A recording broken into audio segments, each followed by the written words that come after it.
Ya, Assalamualaikum warahmatullahi wabarakatuh. Selamat pagi, selamat siang, selamat sore, selamat malam kepada dosen organisasi laboratorium, yaitu Dr. Amaria MSI. Uh, Perkenalkan, di sini saya Reza Agila Ramadan dengan NIM 23030234024 sebagai presenter dari kelas KA akan mempresentasikan tentang UAS yang sudah saya buat dalam bentuk Word, kemudian saya jadikan presentasi dalam bentuk PPT. Yang pertama-pertama masuk kepada latar belakang, yaitu laboratorium kimia merupakan lingkungan kerja dengan tingkat risiko tinggi karena melibatkan penggunaan bahan kimia berbahaya, peralatan gelas, sumber panas, serta prosedur eksperimental yang kompleks. Source-nya dari IMAM 2024. Kemudian berbagai penelitian pun melaporkan bahwa kecelakaan laboratorium pada institusi pendidikan umumnya disebabkan oleh kurangnya perencanaan keselamatan, rendahnya kesadaran penggunaan terhadap bahaya kimia, serta tidak diterapkannya sistem manajemen keselamatan yang terintegrasi. Sumber dari Hill Junior and Finster tahun 2016. Kemudian di sini saya memilih lab organik sebagai contohnya. Dan aktivitas yang di lab organik itu banyak dipakai oleh mahasiswa dan juga dosen, baik sebagai penelitian maupun praktikum pembelajaran dan tugas akhir mahasiswa. Dari banyaknya judul yang ada di lab kimia organik, saya mengambil dua judul, yaitu identifikasi gugus fungsi dan reaksi esterifikasi.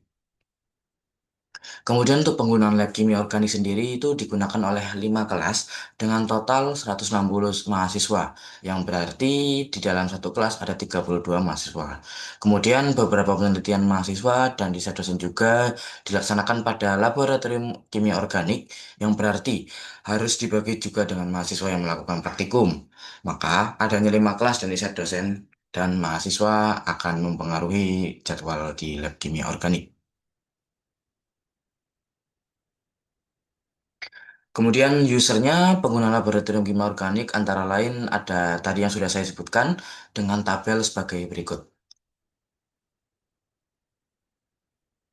Ya, masuk ke manajemennya untuk tabel satu ada komponen manajemen K3, kemudian ada uraian penerapannya dan kaitan dengan praktikum. Di sini saya hanya menampilkan beberapa karena di Word terlalu banyak, jadi saya tidak bisa menampilkan banyak-banyak. Yang pertama ada tujuan manajemen ketiga, yaitu untuk mencegah keselamatan kerja, mengendalikan risiko bahan kimia, menjamin keselamatan pengguna laboratorium, dan mendukung budaya keselamatan. Kaitan dengan praktikumnya yaitu berlaku untuk semua rangkaian praktikum, termasuk identifikasi gugus fungsi dan eksterifikasi. Kemudian identifikasi bahaya, bahaya kimia, asam basa kuat, pelarut mudah terbakar, bahaya fisik, dan lain-lain. Kaitannya ada dengan penggunaan H2SO4, HCl, dan NaOH, dan lain-lain. Kemudian masuk ke praktikumnya. Yang pertama ada praktikum identifikasi gugus fungsi, bertujuan untuk menentukan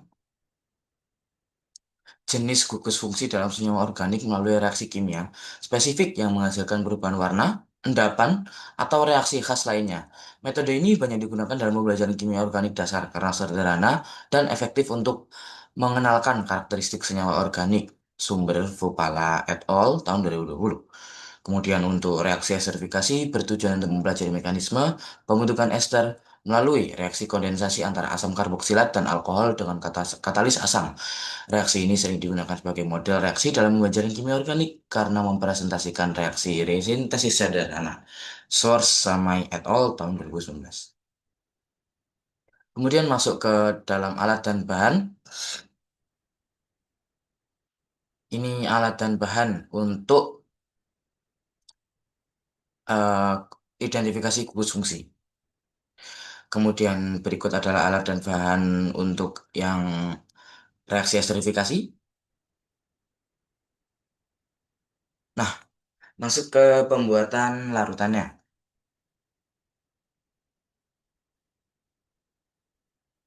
Tunggu sebentar.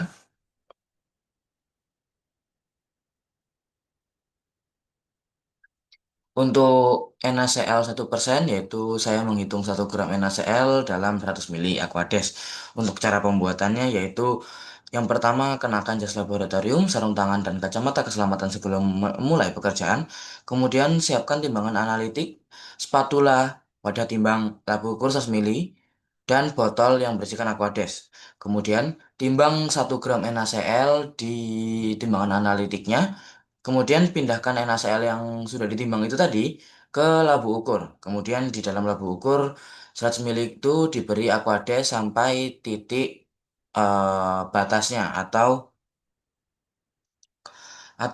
tanda batas lah ibaratnya. Kemudian labu ditutup dan dihomogenkan. Kemudian larutan disimpan, dipindahkan ke botol reagen yang sudah tersedia. Lalu dibuat tanggal pembuatannya dan diberi label. Untuk satu praktikum, satu kelompok membutuhkan 2 mili NaCl, kemudian diketahui total ada 8 kelompok, karena satu kelompok berisikan 4 anak dan satu kelas berisi 32 anak, jadi saya buat 8 kelompok, 8 kali 4 yaitu 32. Maka larutan yang dibutuhkan untuk setiap kelas sekitar 16, apabila ada 5 kelas, maka yang dibutuhkan 80 mili. Nah, kalau begitu dibuat 100 mili untuk melebihkan mengantisipasi adanya kesalahan praktikan sehingga reagen yang dibuat cukup untuk dilakukan pengulangan. Kemudian masuk ke FeCl3 yang 1%. Perhitungannya juga sama, 1 gram FeCl 3,6H2O dalam 100 mili Aquades. Kemudian pembuatannya juga mirip seperti yang NaOH tadi, yaitu disiapkan dulu alat-alatnya, kemudian ditimbang FeCl3-nya sebanyak 1 gram. Kemudian setelah ditimbang 1 gram, dia dimasukkan ke dalam labu ukur 100 mili. Kemudian labu ukur 100 mili ditambahkan air hingga tanda batas yang berarti sudah 100 mili.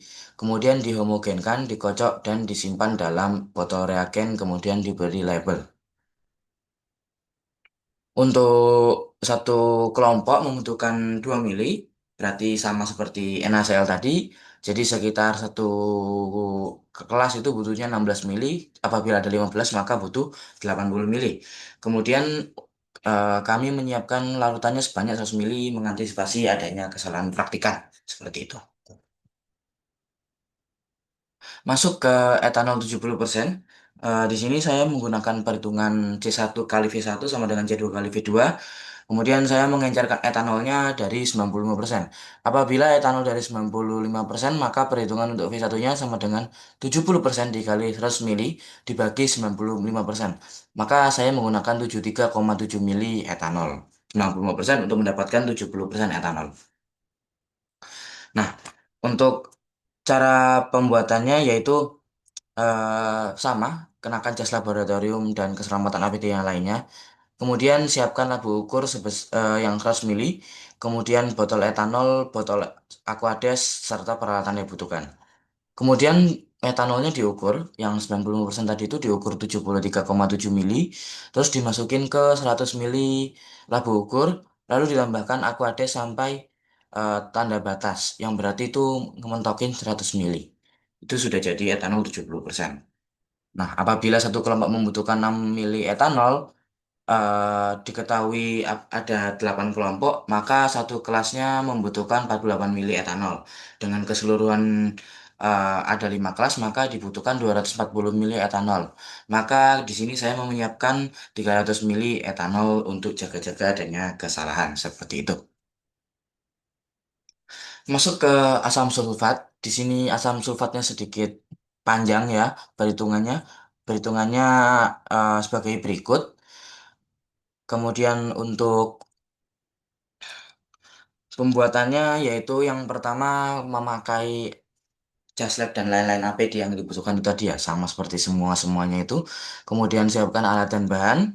Kemudian setelah disiapkan diukur 10,93 mili H2SO4. Di sini saya ngambil H2SO4-nya dari 98% ya. Kemudian dimasukkan ke gelas ukur dengan posisi mata ini sejajar. Kemudian setelah dituang ditambahkan 100 mili Aquades. Maksudnya ditambahkan hingga penuh, yaitu hingga 100 mili tanda batas. Kemudian ditutup labu ukurnya, kemudian dikocok seperti itu. Kemudian setelah jadi disimpan di reagen, kemudian harus dipasangkan pelabelannya. Dan untuk H2SO4 ini karena dia asam yang pekat ya, jadi dia perlu disimpan di tempat yang seperti almari asam seperti itu. Kemudian masuk ke total biaya. Untuk total biayanya sebagai berikut. Masuk ke identifikasi bahaya untuk setiap bahannya. Yang pertama ada bahaya kimia yaitu H2SO4 itu korosif dan dampaknya bisa luka bakar kimia pada kulit dan mata. Kemudian untuk etanol itu kebakaran iritasi pernapasan. Kemudian untuk FeCl itu iritan dan korosif ringan, bisa untuk iritasi kulit dan mata. Kemudian untuk NaCl itu resikonya rendah. Apabila berkontak pun kemungkinan iritasi hanya iritasi ringan. Untuk bahaya fisik itu ada di hot plate dan pemanasan reaksi itu bisa kena ke luka bakar kita ya. Kemudian untuk peralatan gelas apabila pecah itu bisa melukai diri kita. Dan kemudian ada tumpahan cairan bisa terpeleset apabila terkena kaki. Untuk bahaya biologis tidak signifikan dan tidak ada bahan biologis yang digunakan seperti itu. Masuk ke MSDS-nya seperti berikut.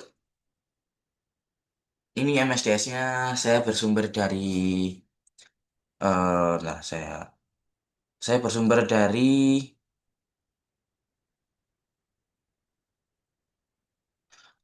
dari Sigma Aldrich dan juga PubChem seperti itu. Sudah saya cantumkan juga linknya di Word-nya dan PDF seperti itu ya. Terus masuk ke analisis resiko. Di sini analisis resikonya pakai FMA yang berarti mohon maaf, analisis FMEA yang berarti dengan perkalian S kali L. Apa itu S kali L? S itu skala resiko, kemudian S itu severity, kemudian L itu likelihood. Untuk satu itu ringan, dan yang paling tinggi ada 5 fatal. Jadi dengan S kali L sebagai berikut sudah dikategorikan 1 sampai 3 itu rendah, 4 sampai 6 itu sedang, kemudian di atas 8 itu tinggi. Untuk pembuatan larutannya itu H2SO4 itu termasuk yang resikonya tinggi. Kalau reaksi esterifikasi itu sedang, penanganan FeCl3 itu termasuk yang rendah, NaCl juga sangat rendah lagi, dan pembuangan limbah itu termasuk yang sedang. Seperti itu. Berikut yang sudah saya buat untuk CSA-nya. Ya, sekian dari saya. Wassalamualaikum warahmatullahi wabarakatuh.